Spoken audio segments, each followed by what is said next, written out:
Oke, selamat sore. Ketemu lagi dengan saya. Ya, nanti saya akan sebagai moderator pada workshop online kali ini. Sebenarnya ini adalah rangkaian acara dari kegiatan workshop yang ada di Stiki karena berhubung eh, WFH, jadi kita adakan secara online. Jadi kita bisa ini ya menjangkau eh, user yang lebih banyak.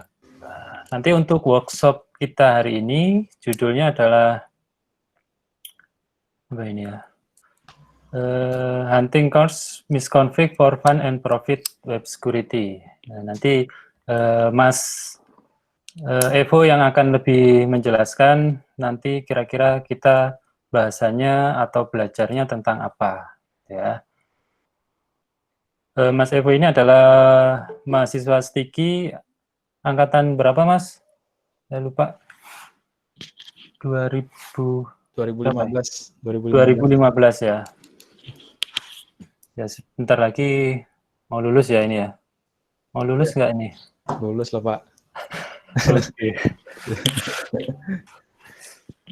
Oke, untuk workshop kita kali ini nanti ada yang pertama kita penyampaian materi dari Mas Evo, kemudian nanti setelah penyampaian materi ada pengisian kuesioner sekaligus absensi, ya.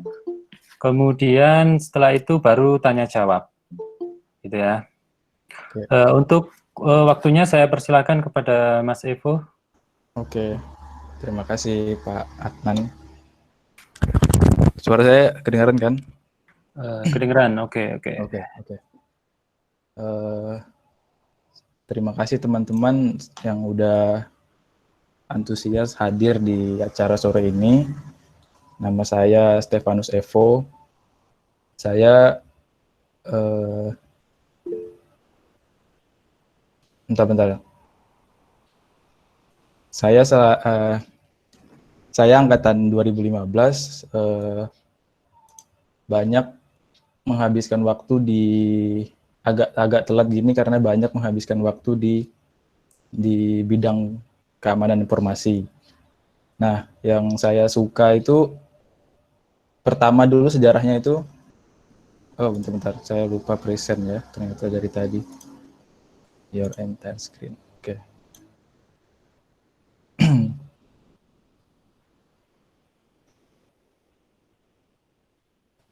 Ini ada yang kelihatan nggak Sublime saya ini?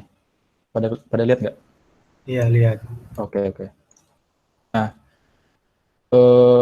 singkat cerita, saya itu kan dulu di tahun 2015 itu masih belajar tentang pemrograman, tentang web, tentang pemrograman kayak PHP, HTML dan lain-lain. Nah, waktu itu saya cukup punya cukup project lah untuk jajan per bulan itu dari programmer untuk aplikasi web, untuk membuat aplikasi web. Nah, tapi pada saat tahun-tahun itu juga kayaknya saya juga nggak akan bisa lama di pemrogram ini karena saya kurang apa ya, karena saya kurang jaringan lah untuk masalah pembuatan aplikasi dan lain-lain. Dan juga saya kan freelance waktu itu, nggak ada berkaitan sama instansi atau perusahaan.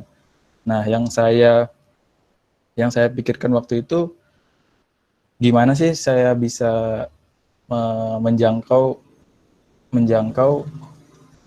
freelance saya ini supaya bisa lebih apa namanya, lebih bagus lah gitu, ibaratnya dalam income bulanan, income per tahun berapa gitu. Nah, saya waktu itu ngumpul di Stiki, ketemu sama kakak senior juga. Kakak senior itu angkatan 2010 atau 2011 gitu. Nah, dia itu waktu itu di UKM Scan.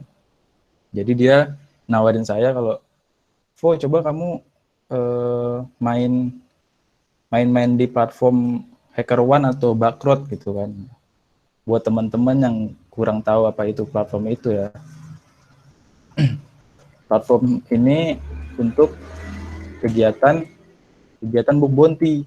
Nah, kegiatan bug bounty waktu itu saya nggak tahu, nggak ngerti sama sekali keamanan, nggak ngerti. Ya karena awal tadi kan saya programmer tuh, nggak ngerti masalah-masalah kayak gini lah. Saya juga kalau buat aplikasi yang penting selesai, nggak peduli akan masalah-masalah keamanan mereka lah. Setelah itu di tahun itu saya belajarlah dari awal sekitar 1 tahun sambil ngampus gitu kan, saya sembari nyicil belajar dari awal kayak tentang keamanan web aplikasi. Jadi fokusnya itu di web karena kan keamanan itu banyak, ada binary. Kalau binary itu kayak lebih ke aplikasi desktop kayak exe kayak di aplikasi-aplikasi kayak gitu binary kan. Java juga itu salah satu binary. Nah, dan saya kebetulan nggak begitu bagus dalam pemrograman. Saya cukup lemah lah dalam algoritma yang pernah saya pelajari di kampus, karena saya banyak itu tadi ya, di kampus sering bolos juga gitu kan. Makanya saya banyaknya belajar di kos sendiri atau sharing sama teman-teman. Nah, waktu itu teman kakak senior saya itu nyuruh, wah main di sini loh, main di sini katanya kan. Main di platform ini. Kalau kalian freelance kan pasti tahu kan, kayak ada freelancer atau Upwork gitu kan. Untuk untuk kalian nyari uang sambilan gitu kan ya. Nah, kalau untuk bug bounty sama keamanan informasi biasanya itu mereka di sini di HackerOne, di Backrot. Nah, karena di sini kan lebih spesifik daripada yang ada di freelancer atau di Upwork. Nah, ketika itu saya rasa saya itu akan telat ngikutin platform ini ya, kayak nggak mungkin lah saya bisa ngimbangin mereka lah, karena mereka udah duluan mulai dan banyak orang luar negeri. Nah, bagaimana saya harus nah, waktu itu nggak punya nekat ya untuk apa ya, untuk mencoba memulai di sini, karena udah down di awal tadi, udah ada orang luar pinter-pinter. Nah, tapi ternyata itu cuma overthinking dari otak kita sendiri gitu. Padahal kalau kita memulai, ya kita nanti bisa menikmati itu semua lah. Dan sama aja di luar juga nggak semua orang pintar, nggak semua orang jago. Nah, setelah itu saya daftar di sini, daftar di sini, di Backrot, daftar juga di HackerOne. Nah, saya belajar. Waktu itu yang saya pelajari itu masih hal-hal kecil lah. Misalnya ya, kalau teman-teman tahu web development, nah misalnya kita dari teorinya aja pertama.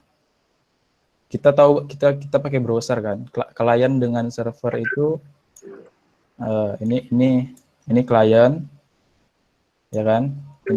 Ini server. Oke. Klien ini apa sih yang namanya klien? Klien ini adalah browser kita, klien untuk mengakses si server. Nah, di klien tuh pakai apa? Pakai browser yang udah di biasa di Windows ada Google Chrome, Mozilla, Safari dan lain-lain. Nah, inilah yang namanya klien untuk mengakses si server, oke? Nah, terus di browser ini ada kita mulai dari fundamental awal.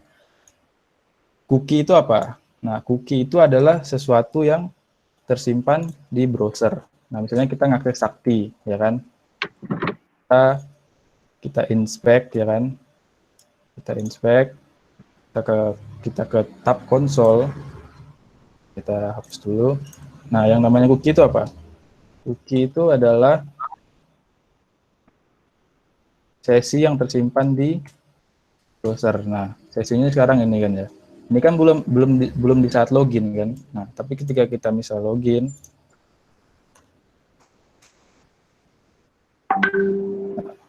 kita login,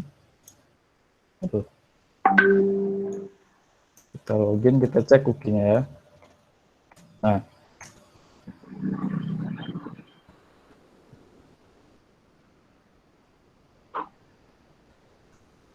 dokumen. Cookie ini bahasa JavaScript ya, buat teman-teman yang nggak tahu, biasanya ini digunakan untuk web. Di web aplikasi biasanya rata-rata pakai ini nih. Nah, apa sih ini gitu kan? Cookie ini tersimpannya di browser kita. Jadi kalau session itu tersimpan di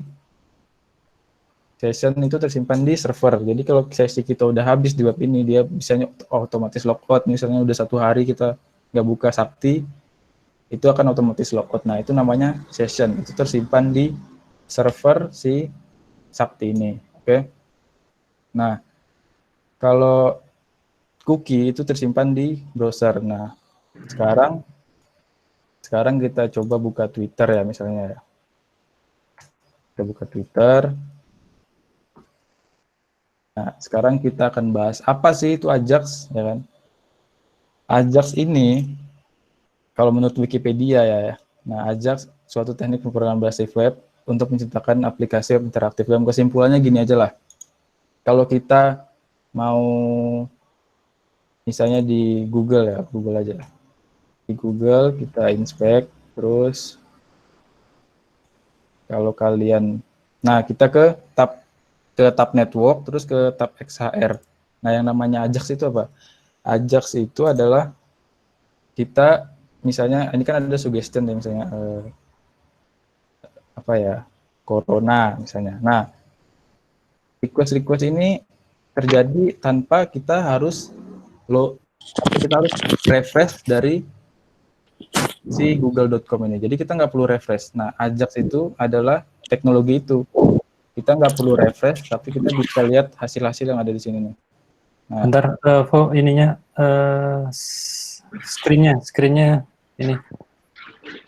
Screen-nya kenapa? Screen-nya nggak kelihatan. Iya. Oh, screen-nya nggak kelihatan.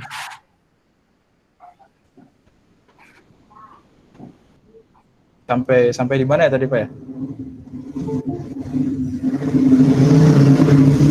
Di XHR, Mas. Oh, di XHR. XHR. Oke. Sudah di XHR kan? Nah, Ajax itu apa? Nah, ketika kita buka website, terus kita klik kayak gini nih, ada request kayak gini nih. Ini apa sih? Kalau misalnya ini kayak teknologi yang memungkinkan kita dalam web development untuk merequest atau untuk melakukan action tanpa kita harus ngelot ini pack google.com. Nggak usah kayak sini, nggak usah ke situ. Misalnya kalau di Twitter itu kalian tahu kalau kita update status ya misalnya.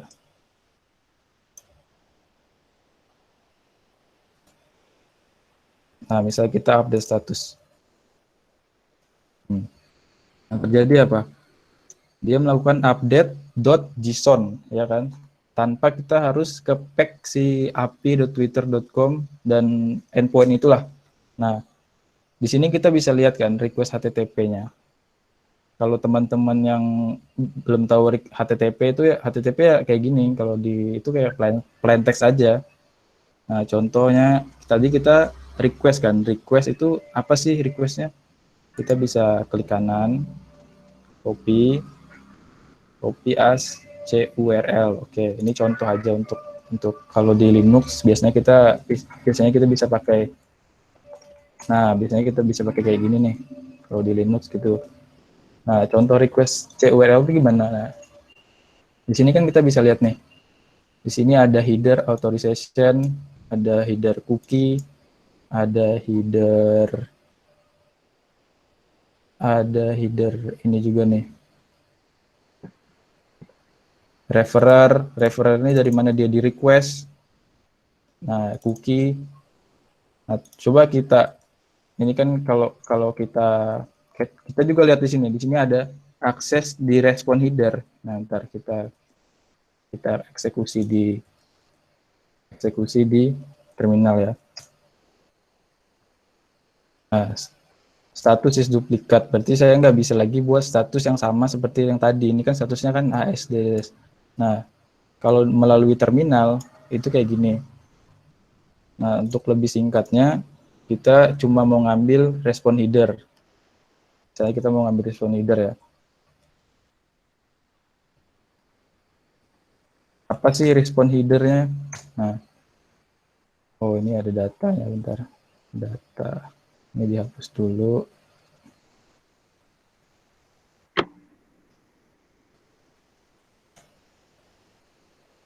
Nah, di request respon header nih kita lihat ada apa nih.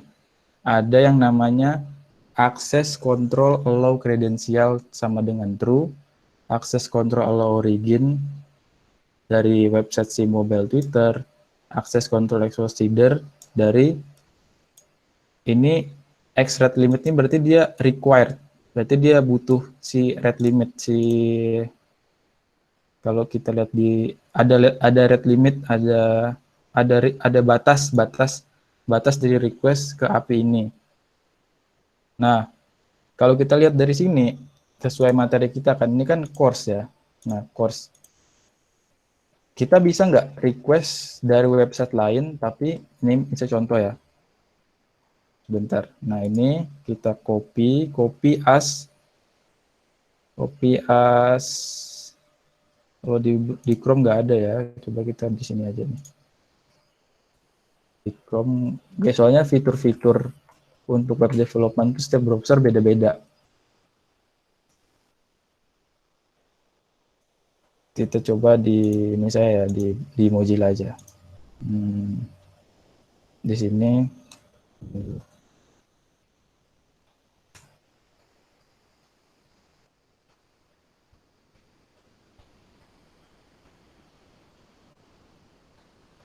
tab network seperti biasa, karena kan kita mau ngecek request Ajax-nya kan. Ajax itu yang terjadi ketika request yang nggak nge-load si web ini, tapi kita bisa lihat request URL-nya itu apa sih gitu kan. Nah, contoh ya, ini kita tulis.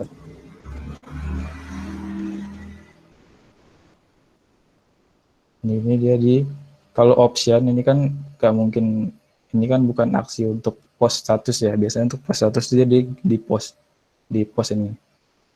Kita lihat copy. Oh, di sini juga nggak ada nih untuk JavaScript, kayaknya pakai fetch nih. Oh ya nih. Kita pakai fetch aja ya, seperti di Chrome juga. Berarti nggak usah ke ini. Kita copy as fetch. Nah, sekarang kita buka web lain, misalnya example.com.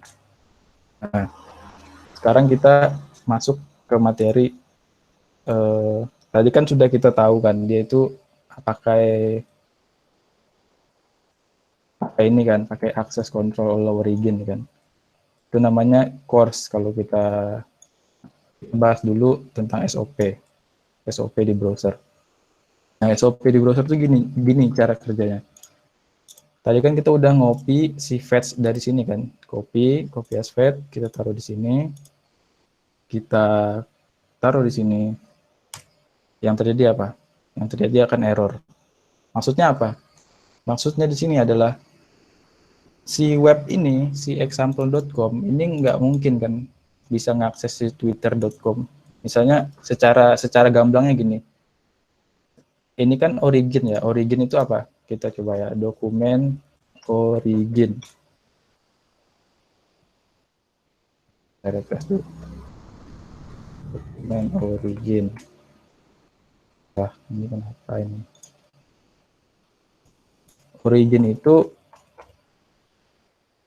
oh ini malah nggak ada ya originnya.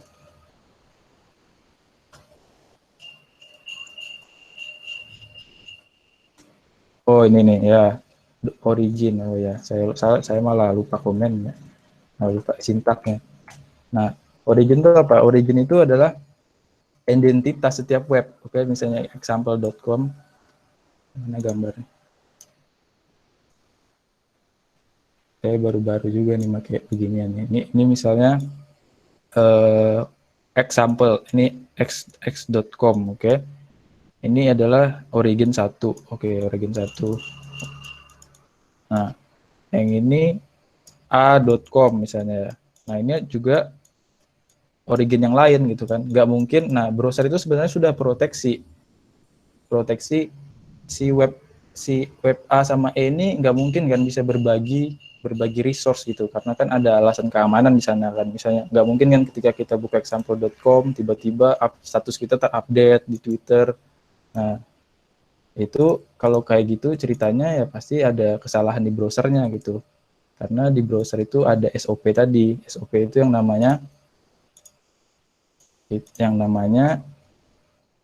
same origin policy. Jadi same origin itu apa? Same origin itu kayak gini. Same origin itu kayak gini. Maksudnya same origin.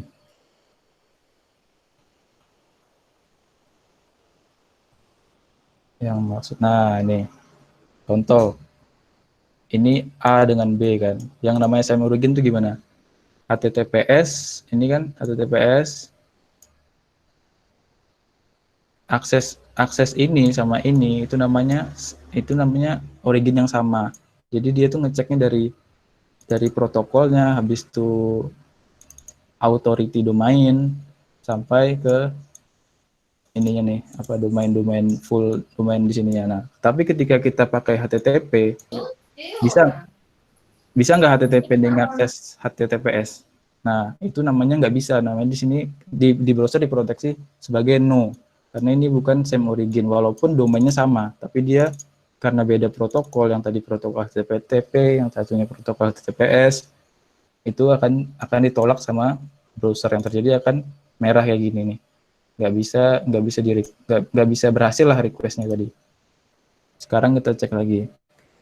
httpexample.com sama httpexample.com port 80 itu iya, karena dia port HTTP kan pasti di 80 ya. Nah, karena ini HTTP, nah itu pasti request yang misalnya kita coba di web ini pasti akan berhasil karena ini sama same origin. Nah, HTTPS ke port 843 nggak bisa karena ini kan bukan port HTTPS. Kalau dia portnya 443 baru ini yes. Sekarang example.com bisa nggak ngakses www.example.com? Jawabannya tidak bisa karena dia di sini ada www. Di sini kan www itu apa? Subdomain dari example.com, kayak sakti.sticky itu kan juga salah satu subdomain dari sticky.ac.id. Sekarang HTTP example 8080 bisa nggak ngakses beda port, bisa nggak? Ya nggak bisa juga karena ini udah diproteksi sama si same origin itu tadi yang ada di browser. Itu membatasi resource yang bisa dibagikan setiap website. Nah, si course ini gunanya buat apa sih gitu kan? Si course ini buat apa sih kalau di dalam web development? Si course ini kalau saya bisa bilang itu gunanya itu untuk komunikasi. Misalnya kita punya web ya. Web. Ini anggap aja kita punya dua web yang berbeda, oke? Nah, yang di sini misalnya API. Misalnya kita udah selesai nih buat API dari website. Nah, ini website pertama, website front end ya kan. Ini back end, ini front end. Oke. Ini front end. Ini back end. Ini kan tapi kita naruhnya di dua origin yang berbeda. Origin tadi kita tahu kan, origin itu domain lah. Nah, gimana sih kita sebagai web developer bisa mengkomunikasikan antara web back end sama web front end? Oke. Nah, biasanya yang kita gunakan itu ada beberapa cara. Yang pertama itu bisa pakai course, ya kan? Pakai course ini untuk komunikasi antar web tadi. Bisa juga kita pakai JSON-P. Nah, bisa juga kita pakai, mungkin teman-teman ada yang tahu bisa nambahin, tapi menurut saya yang saya tahu sih course sama JSON-P callback namanya. Nah, yang biasanya yang paling banyak digunakan itu adalah si course. Nah, si course ini karena dia cukup aman lah daripada JSON-P. Nah, JSON-P kita nggak bahas ya, nanti teman-teman bisa lihat aja sendiri lah JSON-P itu kayak gimana. Kalau misalnya waktunya cukup, saya juga bisa bahas tentang JSON-P. Nah, kalau course-nya gimana? Course ini tadi kan bisa membuat komunikasi antara origin yang berbeda. Ini kita anggap ini punya kita lah gitu, ya kan? Si ini misalnya di a.com. Nah, ini b.com. Oke. Kita mau buat komunikasi antar API mereka supaya misalnya di b.com ini dia cuma mau nampilin informasi profile di sini kan cuma front end kan. dia tapi ngambil datanya itu kan pasti kan di DB ya. DB-nya itu berada di a.com ya kan. Nah, si a.com ini menyediakan API untuk fetching untuk melihat profile. Misalnya kita akses, misalnya kita mau akses b.com profile. Jadi nanti yang muncul itu seperti nama, nomor HP. Nah, itu tapi atas komunikasi si course tadi. Nah, di course itu memperbolehkan kita untuk komunikasi antar origin. Nah, sekarang kita buat contoh ya. Sekarang ini yang jadi masalah itu apa? Yang jadi masalah itu kalau web ini kita salah konfigurasi. Misalnya tadi kan kita tahu di terminal itu kita lihat sini ada allow origin. Nah, ini berarti dia hanya bolehin request dari origin domain mobile.twitter.com. Selain itu, dia pasti nolak. Makanya di sini juga terjadi yang merah tadi. Nah, kan ada jelasin di sini. Has been blocked by course policy. Karena ini originnya example.com tapi mau mengakses API dari twitter.com, oke? Makanya dia tolak karena di sini dia udah kasih tahu kalau mobile.twitter.com aja yang dibolehin. Coba kita tes ya di twitter.com. Saya mau update status mana nih? Nah, ini saya mau update status tes. Kita lihat di sini ya. Kita buka profile. Nah, profile saya. Nah, lihat nih. Ada kan yang ke-update kan? Tes 18 detik yang lalu. Nah, inilah yang namanya ini tadi, course tadi. Dia bisa bisa update tanpa loading ke api.twitter.com untuk buat request. Nah, tapi yang dibolehin di sini cuma mobile.twitter.com, berarti yang dibolehin cuma origin ini. Nah, origin yang lain tidak boleh ya. Yang jadi masalah itu ketika developer itu salah men-setup originnya. Jadi waktu miskonfigurasi ini masih populer di tahun 2017 sampai sekarang sih masih populer. Bahkan sekelas Facebook, yang saya tahu tuh Facebook itu pernah kena di messenger.com. Oke, teman-teman bisa cari kayak course misconfig di messenger.com yang saya tahu ya. Nah, nih di Zomato juga pernah.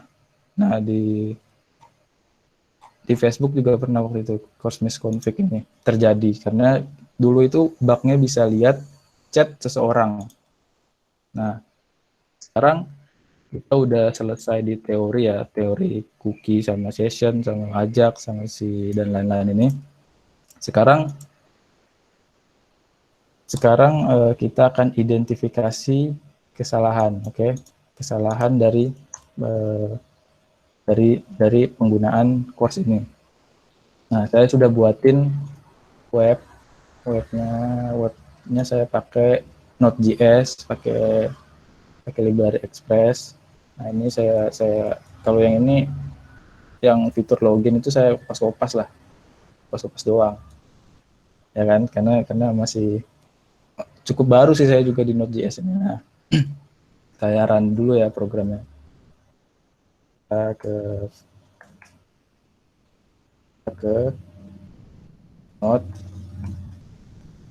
session running. Sekarang kita buka di Chrome ya. Buka di Chrome. Localhost 3000. Oh ya, saya jelaskan dulu programnya ini ngapain ya. Programnya ini ngapain? Programnya ini pertama dia set login. Nah, login ini passwordnya user admin sama admin. Nah, ketika itu benar, sukses, oke. Habis itu sama fitur logout sama fitur get profile. Nah, get profile ini ngapain isinya? Isinya ini adalah ini adalah data dari profile kita lah. Nah, isinya ada email, ada nama, ada nomor HP. Nah, kita coba login dulu. Login.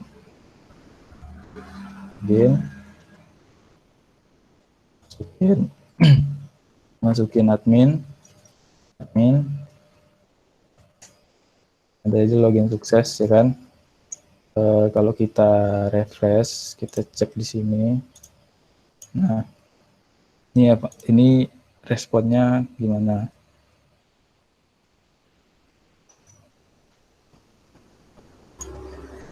Oke, kalau di sini nggak kelihatan ya. Kita pakai ini aja coba ya. Biar teman-teman tahu session itu apa, cookie itu apa. Kalau ini aplikasi yang saya gunakan ini untuk sniffing HTTP, untuk ngendus HTTP lah, kayak request. Untuk kebutuhan pentesting juga bisa, untuk kebutuhan macam-macam juga sih, banyak fungsinya. Oke, kita coba ya. Karena localhost saya itu sudah saya set up localhost saya itu saya udah set up nih. Kalau teman-teman pakai Linux, pasti teman-teman bisa oprek-oprek di etc host, oke. Karena saya udah ngasih redirection ketika saya request localhost, itu saya bisa pakai ini. Nah, jadi di mana tadi? Saya atur dulu.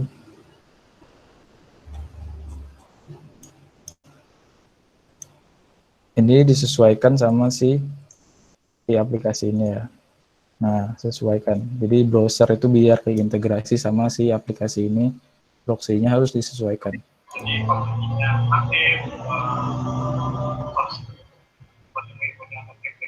Ini kelihatan nggak sih, teman-teman? Kelihatan. Oke.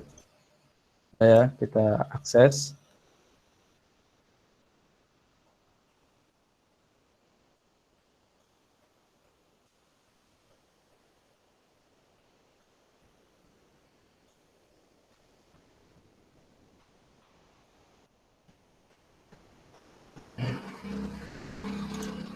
Nah, kita lihat di sini. Klien melakukan request login username admin, ya kan? Respon si server ngasih session, ya kan? Sessionnya apa? Ini tadi, nih session ini disimpan ke browser. Jadi si Mozilla ini udah ada session si Mozilla ini udah ada cookie dari lab.ll.pw ini. Misalnya dokumen cookie.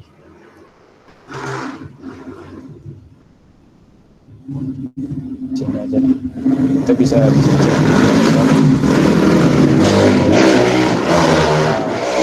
cookies di storage ini disimpannya di browser. Cookies disimpan di browser, session disimpan di website, ya kan? Nah, ketika kita udah login, kita mau akses si slash profile, ya. Slash profile ini, boom.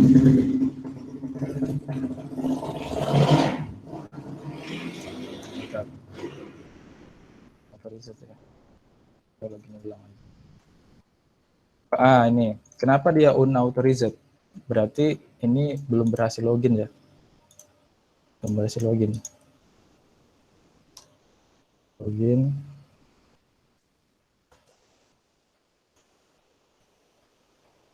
Login sukses. Bentar ini.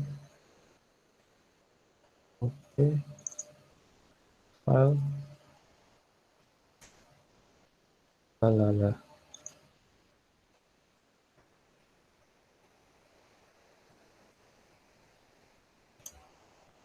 Bentar guys, ini ada sesuatu nih. Saya coba di browser lain.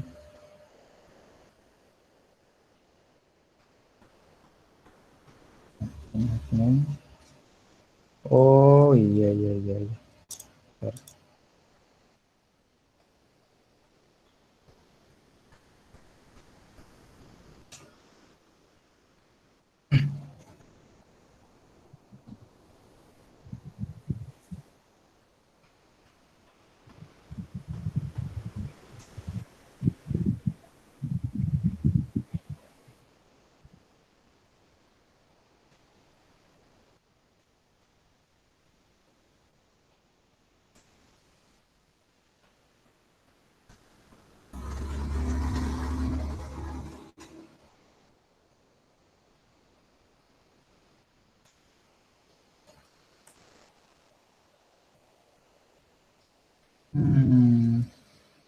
Bentar, kayaknya tadi ada saya ubah ya.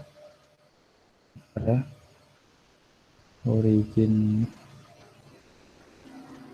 ada yang tidak beres. Ami.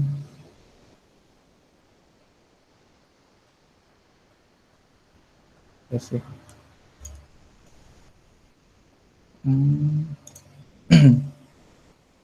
Oke, coba ya. Kita ulangi.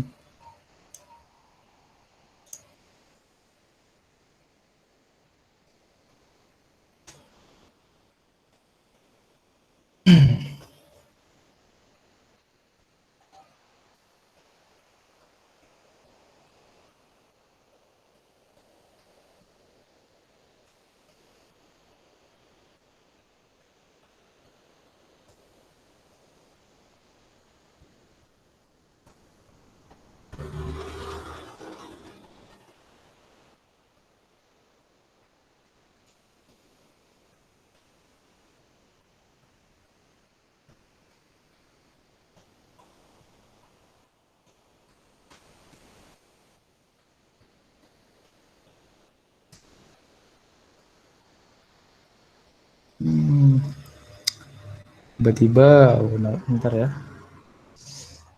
Saya coba cari kesalahannya ini ya. Jadi makan waktu ya. Bentar. Padahal tadi baru saya tes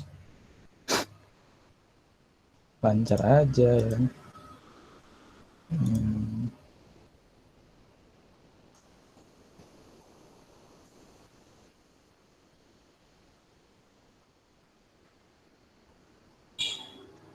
Oke.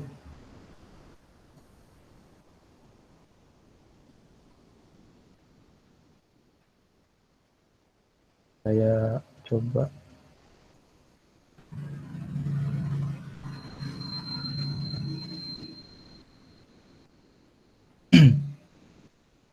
session developed ya.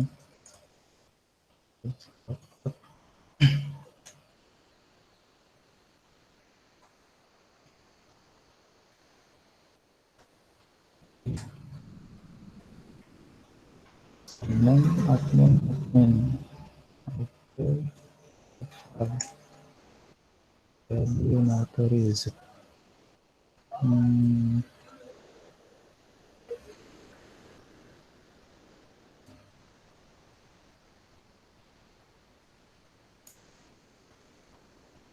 Masa sih gara-gara ini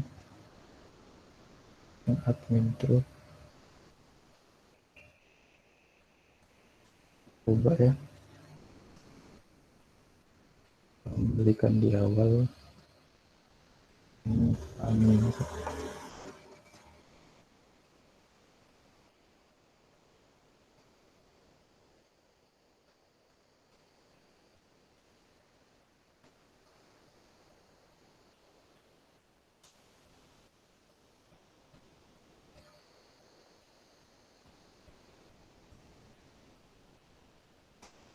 Nah, ternyata gara-gara itu. Oke, sekarang udah bisa kan. Nah, yang terjadi di sini apa? Profile. Nah, di profile ini dia ngasih data email, nomor HP, sama nama. Oke, di lab.ll.pw ini. Oke. Nah, sekarang kita cek materi saya.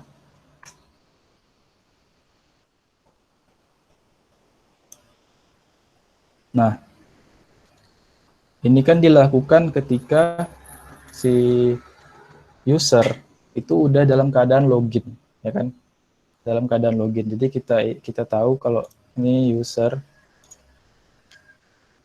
si user ini udah dalam keadaan login. Nah, si user A ini udah login di website si llele.pw,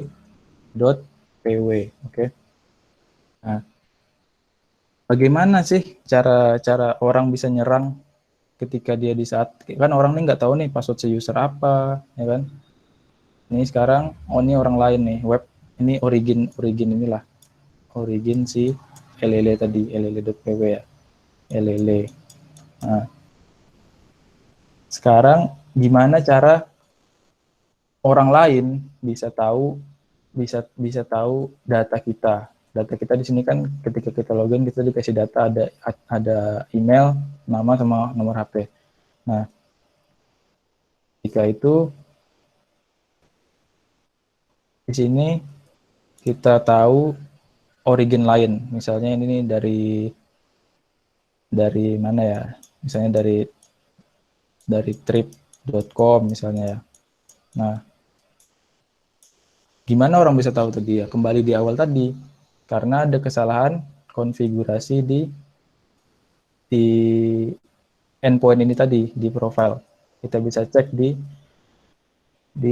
sini nih. Nah, kalau kita lihat respon HTTP-nya, kita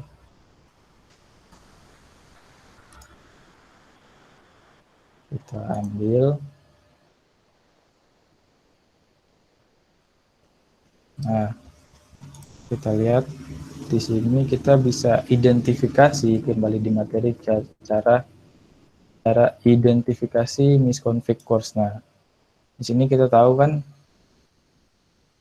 ini undefined, berarti request di sini nggak ada validasi dari mana sih originnya gitu kan. Karena apa tadi di program kita udah kita lihat kalau di Node.js itu, nah di sini dia request header origin. Di sini true, maksudnya apa? Access control credential itu tadi terjadi karena ini membutuhkan login. Baru cookie dari browser itu akan diambil untuk request ke origin di sini. Nah, karena ini undefined, kita bisa langsung identifikasinya bisa lewat browser, atau lewat CURL ya. Kalau di CURL kita tinggal masukkan origin. Di sini kan nggak ada header origin ya, nggak ada ya. Kita tambahin header origin. Ini kita tambah di sinilah. Oke. Origin https evil.com dikasih min i, oke. Nah, setelah itu kita taruh di terminal. Nah, lihat nih respon headernya apa. Si evil.com ini masuk di server mereka, berarti kalau kita bisa bilang si evil.com ini bisa mengakses data ini tadi. Nah, data ini tadi bisa diakses tuh. Jadi ketika user misalnya buka, misalnya saya nge-host file, saya buat file JavaScript, saya hosting misalnya gitu ya. Saya hosting. Nah, ini contoh filenya ini. Ini kita copy, ya kan? Terus kita masukkan di Sublime. Nah, di sini kalau teman-teman yang nggak tahu arti dari script ini ngelakuin request Ajax ke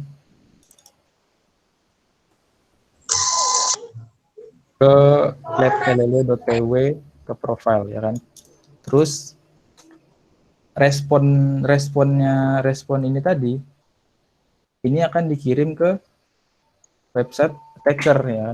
Misalnya orang yang tidak punya akses lah atau bisa ke web lain gitu. Kita bisa ngirim respon ini untuk kebutuhan yang berbahaya lah. Nah, misalnya di sini saya itu yang saya lakuin itu si output ini dikirimkan ke Evo Octavandi lewat parameter log.php c parameter c ini ya. Nah, kita host ini, kita save, kita taruh di tempat lain aja ya. Kita taruh di sinilah, download. Ini kita bilang poc.html. Nah, ini. Sekarang kita host dulu pakai PHP aja ya. Di current directory-nya download PHP s17 7.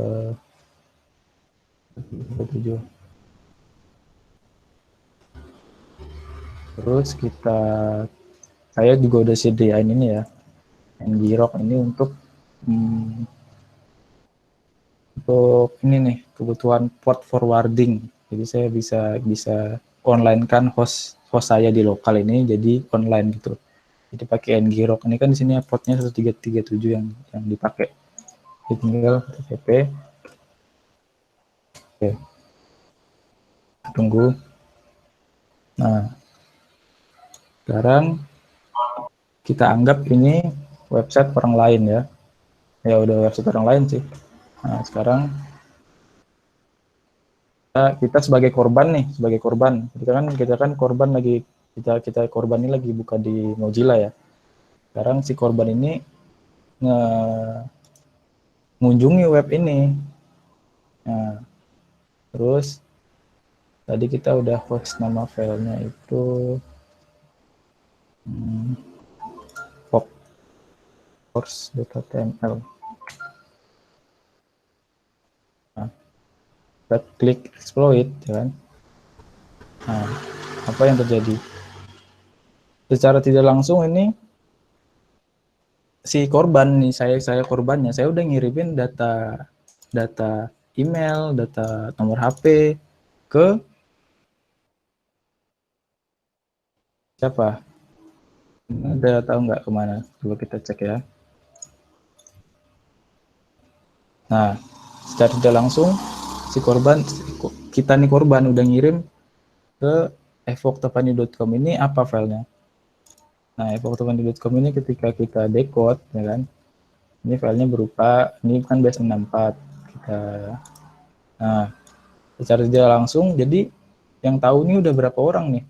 Yang tahu pertama si ngrok, ya kan? Udah tahu datamu. Terus si Evo Octavandi ini juga udah tahu. Jadi ketika kamu login itu, karena ada kesalahan yang tadi di sini nih, tidak di set sesuai resource yang dibagikan kan. CORS itu adalah cross origin resource sharing. Jadi itu gimana? Nah, cross origin resource sharing itu mekanisme origin yang berbeda bisa berbagi resource gitu. Kayak gini nih, HTTP domain A bisa request ke domain B melalui XHR ini. Karena tadi ada kesalahan di misconfig di sini ya. Kesalahannya ada di mana? Kita cek kesalahannya ada di sini nih. Kalau kita kasih HTTPS google.com.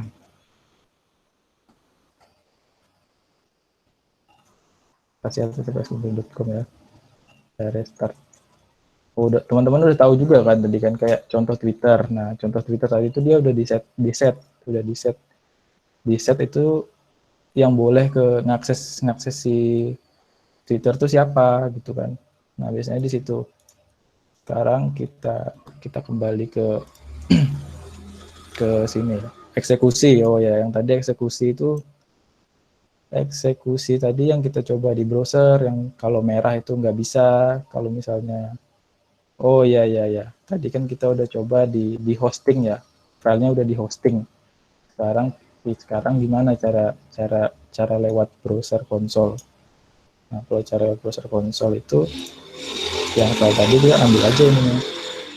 Nah, ini ambil kan, copy, misalnya buka example.com. Sekarang kita buka konsol.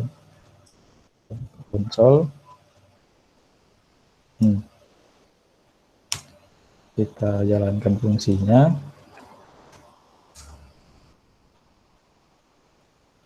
Has been blocked.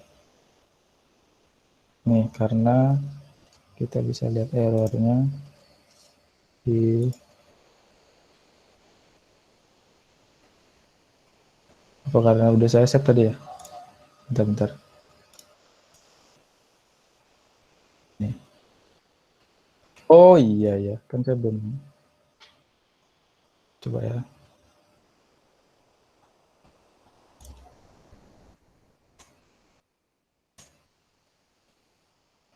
From origin has been blocked. No access control this person.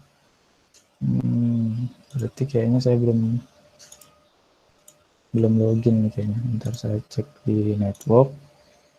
Saya cek di profil. Apa responnya? Bentar kita login dulu ya. Ini tadi belum login.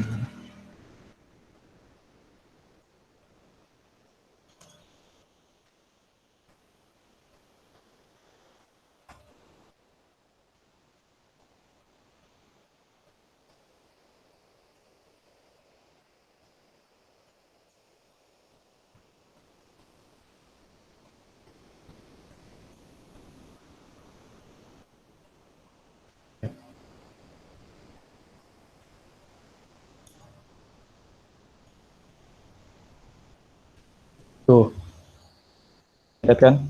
Tadi merah karena kita belum login kan. Di sini kan kita tahu kalau dia bilang true berarti dia required. Nah, berarti dia login required. Oke. Kalau dia bilang true itu dia butuh cookies browser untuk akses resource ini. Oke. Nah, jadi identifikasinya ada 3 nih. Pertama kan bisa dari CURL, bisa dari browser konsol lewat domain yang berbeda kayak gini. Si example.com bisa ngakses di lab.lily.pw tadi. Nah, bisa juga lewat hosting file kita tadi yang kita hosting itu yang ini. Nah, yang ini tadi kita udah hosting di, kalau teman-teman buka ini di browser teman-teman bisa cek itu filenya gimana. Nah, saya matiin dulu servernya ya. Oke. Nah,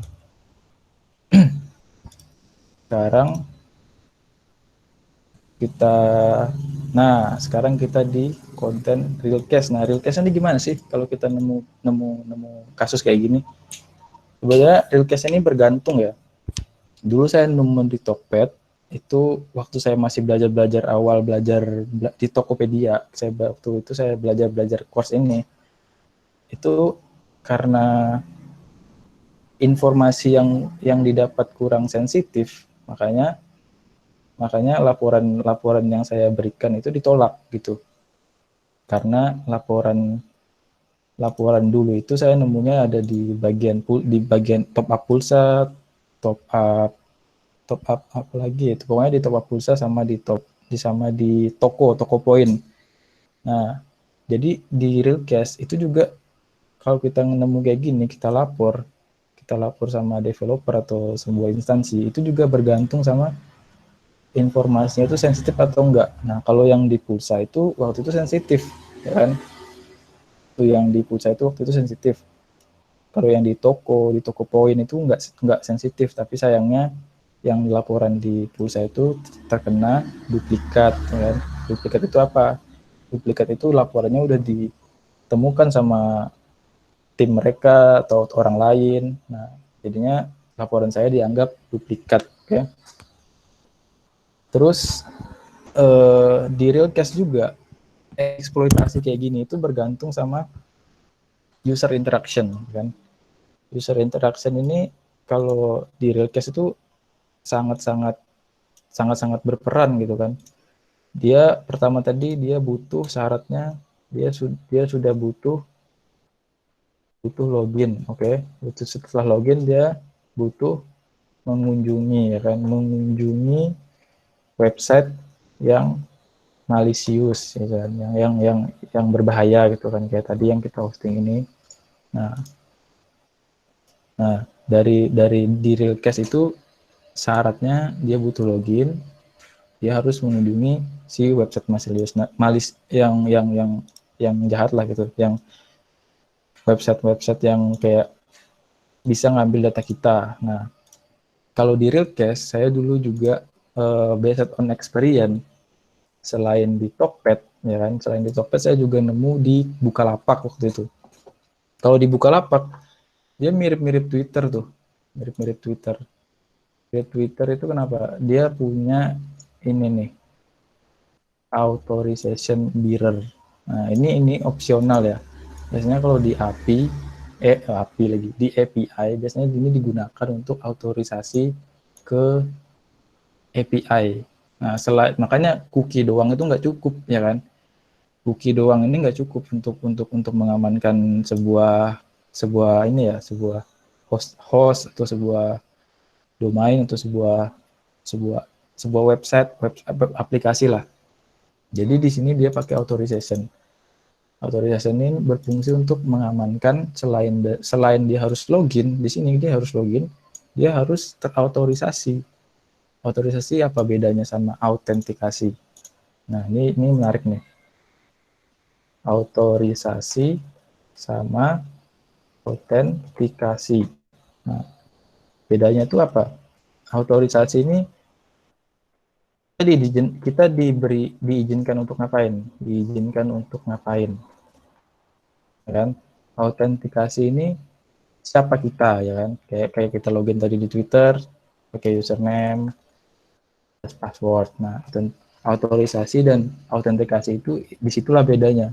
Jadi kalau autorisasi itu kita diizinkan untuk ngapain? Kayak di Twitter tadi kita bisa cek, kita di sini kan pakai autorisasi ini untuk diizinkan untuk buat status ya, buat status. Nah, kalau kita nggak salah satu ini kita nggak ada gitu, misalnya ini nggak misalnya nih salah satu kita hapus dari sini ya, kita hapus dari request, kita nggak akan bisa buat status walaupun kita udah login di Twitter, pasti bakal merah. Kalau di browser tadi itu pasti bakal merah kayak di sini tadi.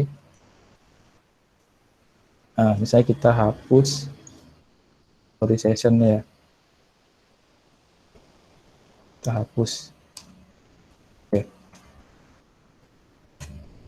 Nah, itu merah kan? Karena dia butuh otorisasi dan autentikasi. Nah, untuk mengamankan masalah ini biasanya pakainya ini. Biasanya kalau yang mau benar-benar aman, tapi kalau yang mau biasa-biasa aja ya cukup originnya aja sih yang diubah gitu. Misalnya kita mau cuma dari lab LLI.pb doang, tempat lain nggak bisa. Nah, dari situlah kita bisa ngamankannya sesimpel ini juga bisa gitu. Kalau kita nggak ngerti tentang otorisasi dan lain-lain. Jadi cukup requestnya itu di spesifik origin mana. Nah, kalau misalnya di sini false, apa yang terjadi? Misalnya di sini false. Jadi ya kita nggak bisa bakal dapat data ini. Kita nggak perlu login untuk mendapatkan data ini. Ingat ya, kita nggak perlu login untuk dapatkan data ini. Jadi kita nggak butuh cookies apapun. Kalau ini dijadikan false. Kalau true, kita butuh cookie. Nah, sekarang kita ke Udah ya, specific origin yang tadi, yang di sini. Oke. Autorisasi yang kayak tadi, yang kayak punya Twitter, itu ditambahin. Nah, sebenarnya di Realcast juga masalah-masalah kayak gini ini masih banyak loh. Kalau kalian buka keruannya kan, activity, website-website yang terkena isu-isu ini itu udah banyak. Walaupun sesederhana itu gitu. Kalau kita klik course, ya kan, pilih yang disclosed, nah berarti ada 1696 hasil. Lihatin di Uber dulu pernah ada kasus di clientcityrental.com.sg, dia bisa mengeluarkan data sensitif yang dapatnya $4.000. Nah, di LAN ini bukan ya, ini bukan course ini protokol OAuth untuk autorisasi, bukan course. Yang course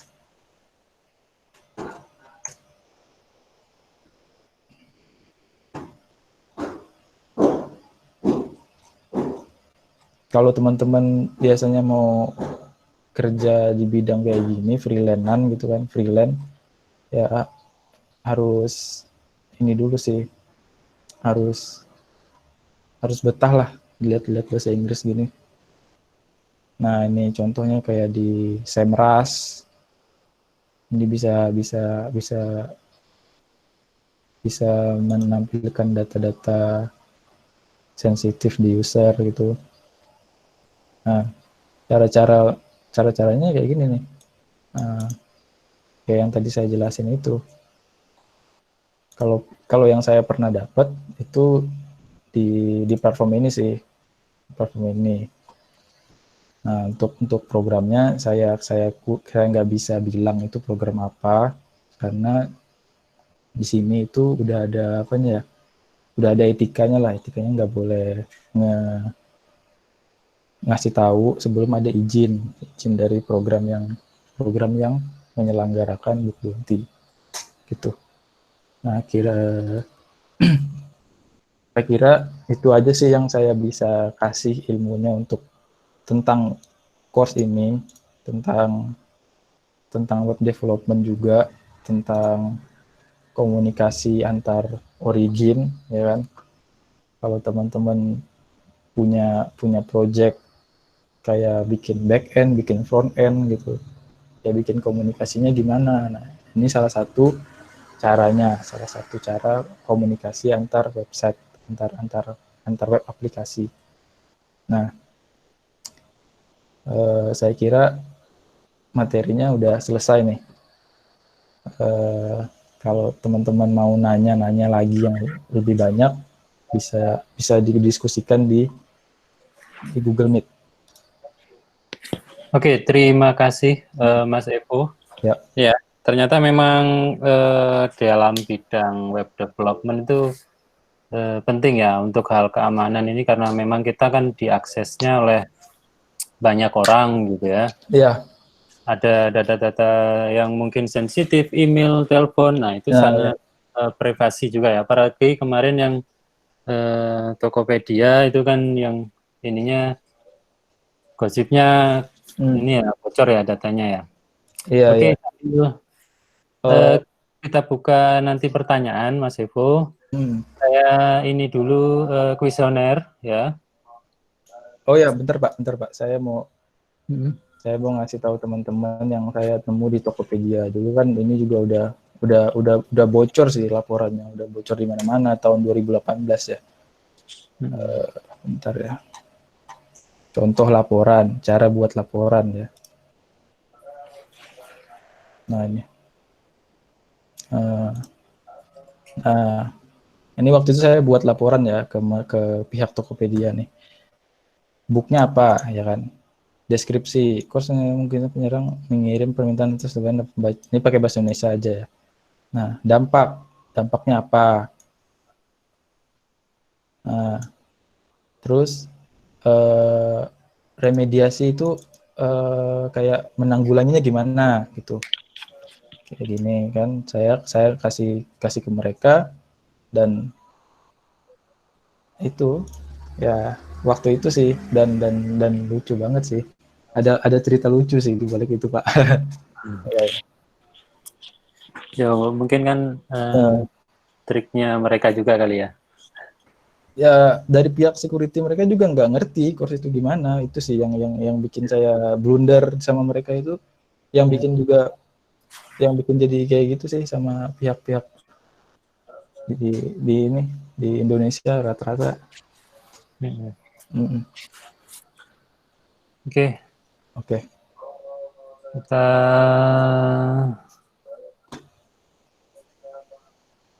Oke, lanjut Pak. Oke, sudah kelihatan ya punya saya ininya slide-nya. Kalian bisa buka ini SID/QE course. Ya. Ya. Ya, kalian bisa buka juga di yang di chat saya biar tinggal klik. Saya Mm-mm. tambahkan di chat. Oke. Silakan saya kasih waktu 5 menit ya. Kalian Mm-mm. bisa isi kuesionernya dulu sambil Mas Evo-nya istirahat dulu sebentar ya.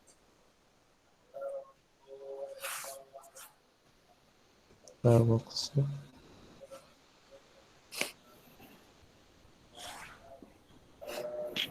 Mungkin sambil Mas Evo memilah-milah dan mungkin ada pertanyaan di chat itu ya. Oh ya Pak, ini saya juga lagi baca-baca ke komentar chat-chat mereka nih. Oh ya, Mas Nafi ya, Mas Nafi Maulana. Ya maaf Mas, tadi agak cepet ya kayaknya. Kalau misalnya ada yang kurang jelas bisa ditanyain, bisa di chat di kolom chat ya. Yang mana yang mau diterangin, oke? Hmm.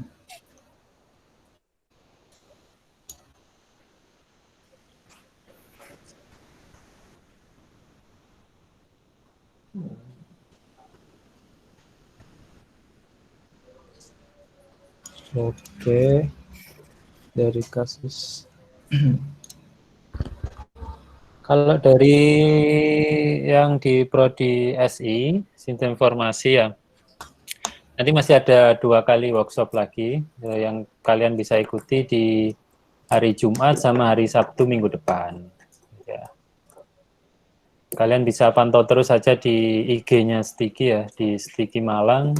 Nanti untuk rekaman-rekaman kegiatan workshop, kalian bisa lihat di YouTube-nya Stiki ya, Stiki Malang. Ya.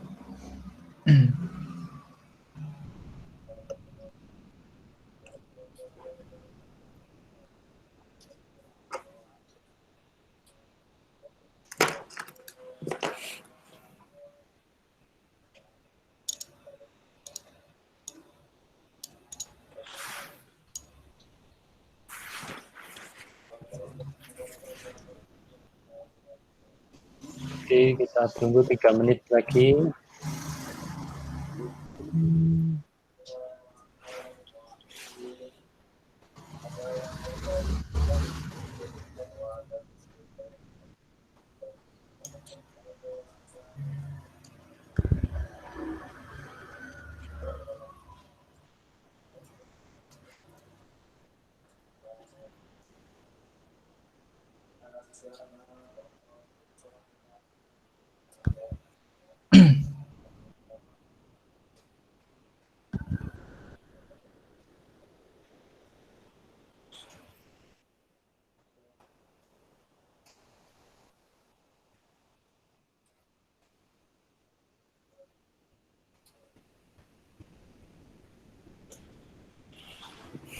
Stop.php.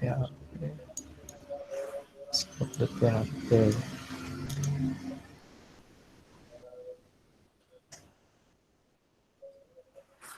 Traffic.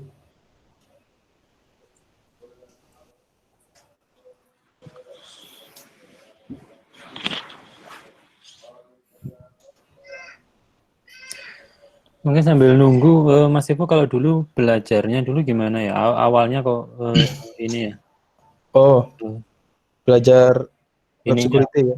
ya otodidaknya itu seperti apa gitu. Oh, dulu saya belajar belajar web security itu masih teknis ya karena waktu itu kan 2016 itu setahu saya informasi tentang kayak security itu masih minim lah.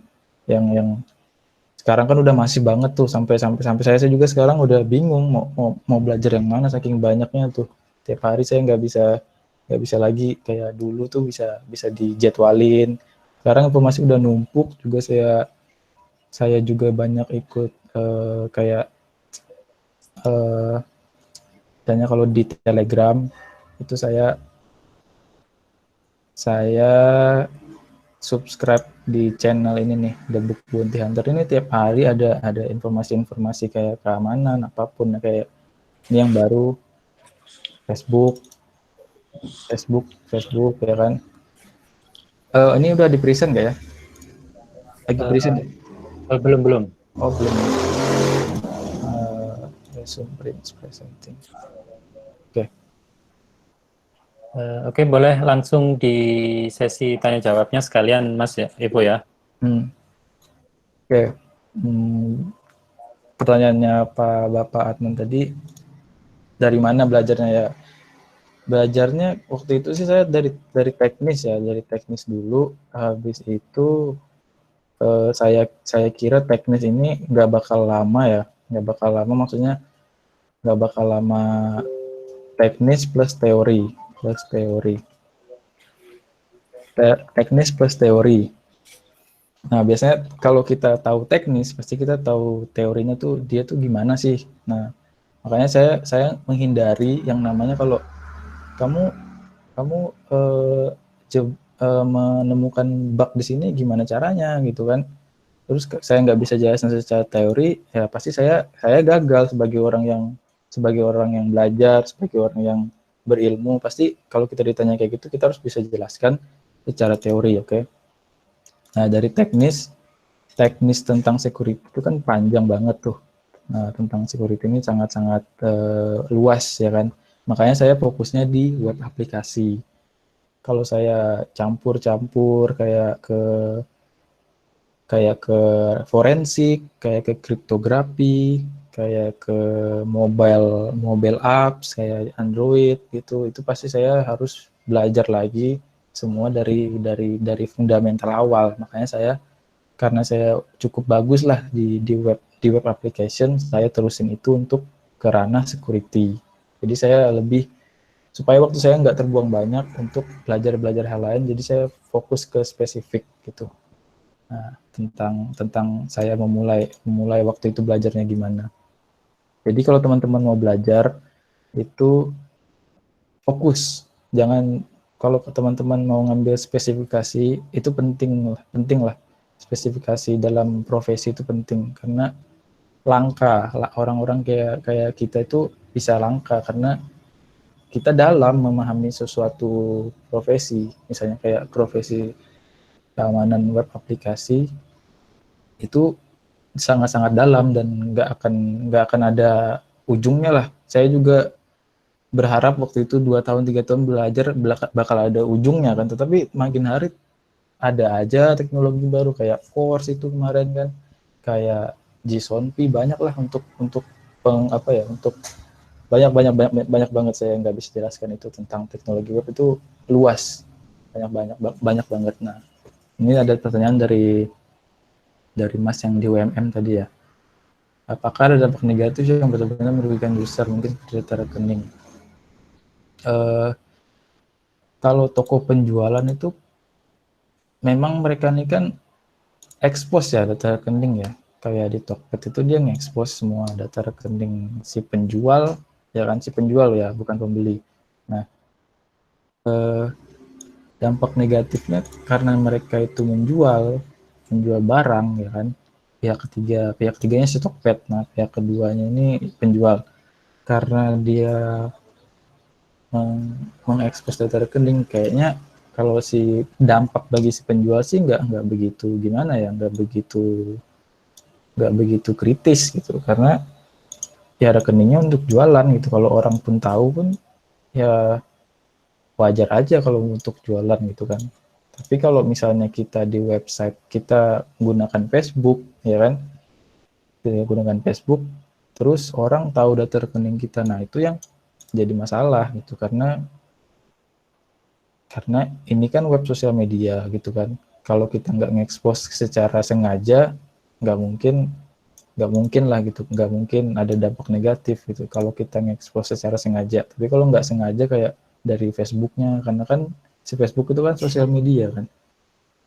Nah, data rekening ini ya nggak apa-apa sih kalau asal nggak ada ya seperti seperti PIN ya kan, seperti nomor HP itu juga sensitif sih nomor HP ini sekarang. Nah, itu alamat. Nah, biasanya yang kayak gini itu email juga itu juga sensitif. Nah, nomor rekening itu bisa digunakan buat mengakses banyak hal atau bahkan pencurian uang dari e-banking dan lain-lain. Dari nomor rekening itu bisa digunakan buat mengakses banyak hal. Enggak juga sih biasanya dari nomor rekening ini. Tapi biasanya kalau kita penjual itu pasti nomor rekening itu udah terekspos ya di Google di mana-mana gitu. Paling bakal digunain orang aja buat buat buat yang salah-salah gitu. Tapi bagi kita sendiri kan nggak terlalu masalah kalau cuma nomor rekening. Karena saya kira yang dicuri cuma data yang mungkin nanti dipelajari sama toko online lain untuk meningkatkan. Nah, kalau yang ini benar.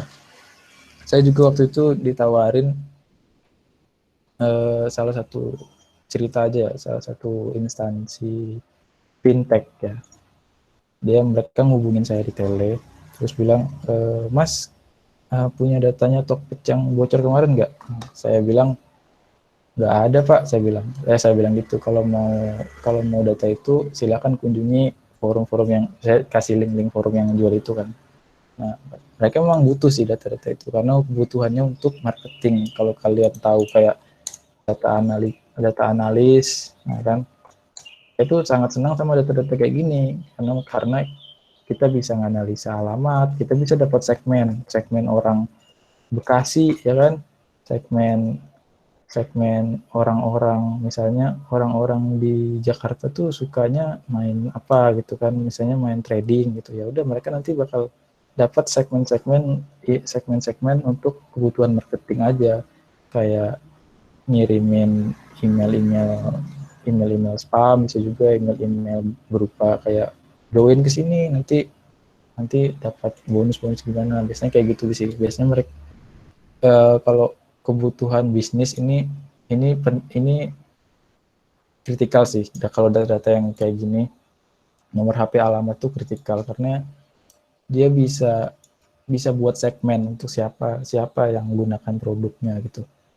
Kalau dapat umur, dapat kayak tanggal lahir gitu kan bisa dapat segmen orang umur segini itu gimana sih, bisa nganalisanya sejauh itu karena ini tadi, karena mereka pasti punya data analis atau banyak hal lah untuk kebutuhan marketing. Terus dari Mas Joshua Krisanto, log.php itu apa? PHP itu cuma ngambil log ya, kalau di PHP itu cuma tadi saya bikin parameter C ya. Saya cuma ngambil simpan gitu ya. Kalau di PHP saya kayak kasih simpannya gini. C ya. Dia cuma ngambil log.php itu isinya ini. Log.php itu isinya dia ngambil data yang tadi saya taruh di, nah nih, ketika kan kita kalau tahu web server, kalau dia itu dapat request kayak gini, ini kan tersimpan ya di akses log. Kalau kita tahu kalau di Apache itu dia tersimpan di varlog Apache 2 akses log. Nah, kalau semua orang yang akses web server kita, apapun requestnya pasti kesimpan di sini, oke? Kalau di Apache server ya, Apache web server. Kalau di PHP, saya kasih log.php di sini itu untuk menyimpan ke file lain. Saya bisa simpan saya mau simpan ke data orang lah, data orang.txt misalnya gitu. Cuma supaya saya lebih spesifik aja, karena kalau kita ngambil log dari sini, ini kan lognya kan besar ya. Semuanya ada request get, ada request post, ada request. Banyak banget lah kalau di sini. Kalau saya ngambil filterisasi request lewat sini, saya nggak akan cepat sih untuk ngambil ini, karena di sini filenya banyak, itu kan nggak spesifik juga. Jadi saya buat log.php sendiri untuk ngambil data si orang tadi tuh, orang tadi ngirim ke log.php gitu doang. Nah, habis itu ada lagi apa cara di atas berguna juga untuk web config router, kan pakai web, terima kasih. Iya, memang yang namanya web itu nggak semuanya pakai course ya kan. Kita tahu kan kalau web yang butuh request kayak misalnya kayak Sakti ya, Sakti gini. Misalnya kayak kayak ke request ini kan, itu kayak ke request ini kan kita tahu di sini kan nggak ada request, ini kan harus ngelot ya kan. Kalau kita lihat ya ini kan nggak keadaan ngelot ya. Kita kalau ke beranda loading, ke sini loading ya kan, sini loading. Nggak semuanya mereka pakai course. Yang pakai course itu biasanya web-web yang udah kompleks gitu loh. Saya nggak bilang web Sakti ini nggak kompleks, tapi kan di web Sakti ini dia database-nya ini kan ya tersentral gitu, tersentral di satu server. Terus dia juga nggak provide kayak fitur API. Untuk fitur API juga tidak di provide itu kan, tidak di provide dari si Sakti. Jadi dia juga nggak bakal butuh course juga gitu. Kalau kita kayak gini juga, kita klik-klik misalnya kayak gini, kita lihat ya.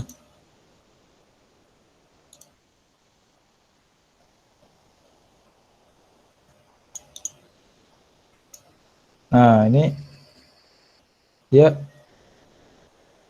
nggak pakai course juga untuk komunikasi antar, karena dia kan udah bukan, kalau course kan dipakai untuk komunikasi antar website. Nah, sedangkan si Sakti ngapain dia perlu course kalau dia ngakses resource-nya sendiri. Berarti kan Sakti ke Sakti ya allowed aja gitu, nggak perlu course juga nggak apa-apa, karena dia nggak ada fitur yang kayak gimana gitu.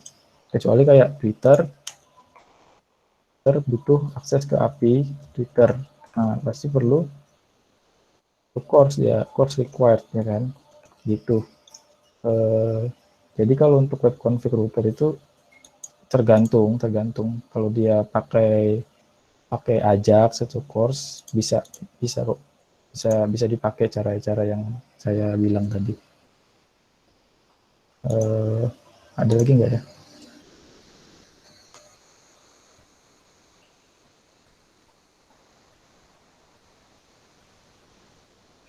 Oh ya nih, selamat sore, saya Ahmad Rifai. Pada saat cool kena min i, kenapa data harus dihapus? Oh ya, kalau cool itu kan kita lihat ya optionnya ya.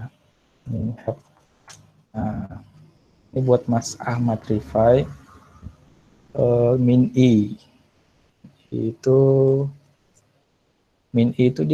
dia pakai request i besar ya. I besar mana nih? I besar. Header. Ini. Show document info only. Dia bikin request head. Dia cuma nampilin si head. Kenapa saya hapus dari datanya? Karena kan kalau kalian teman-teman tahu HTTP itu kan banyak tuh metodenya ada get, post, head, option, delete. Yang saya bilang tuh di sini nih.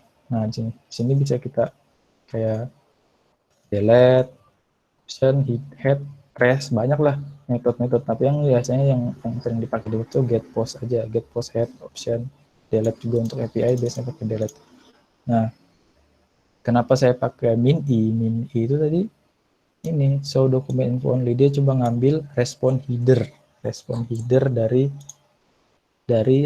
dari web yang mau saya request. Kalau saya input datanya yang tadi data update status, nggak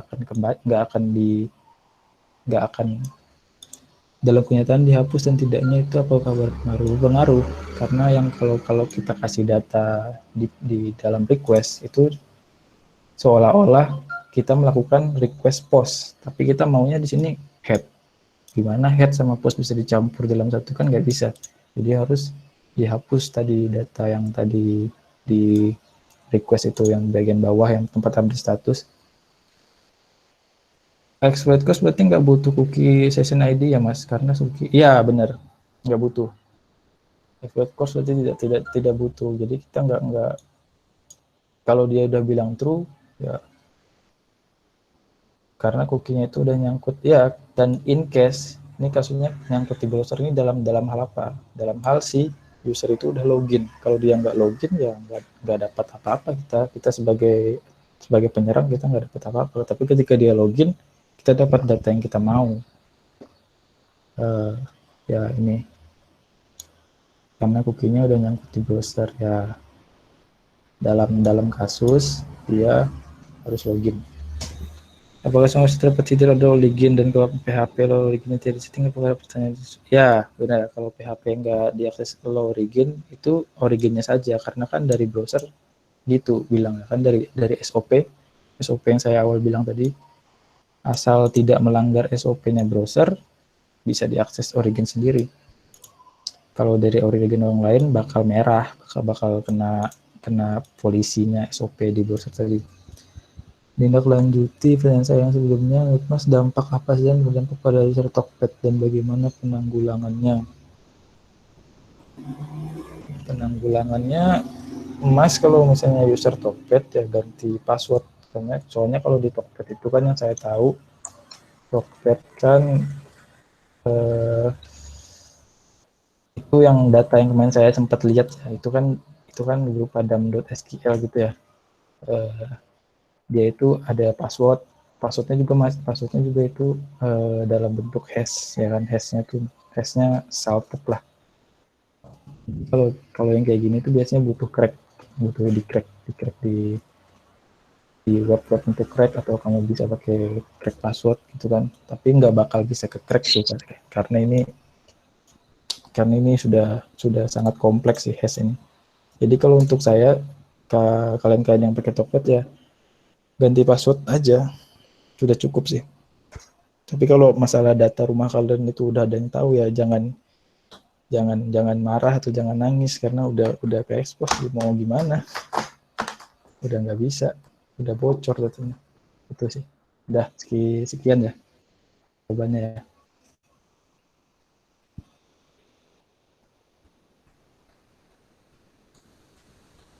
Oke. Ya terima kasih Mas. Ini Nafi ini cowok cewek ya? Oh cowok ya. Ya.